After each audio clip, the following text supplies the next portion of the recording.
ঘাড় ধরুন। হ্যাঁ, 2 3 4 5 উল্টো 2 3 4 5। হ্যাঁ, এবার কোমর ধরুন, মাথা ঘুরে নিলাম, ওঠো না।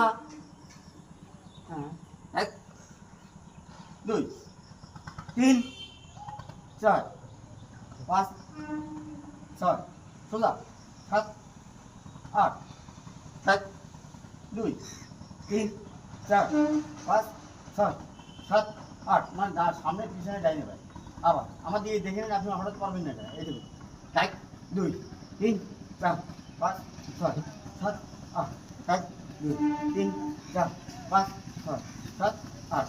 এই যে এবার মাথা ঘুরান, এবার 1 2 3 4 5 6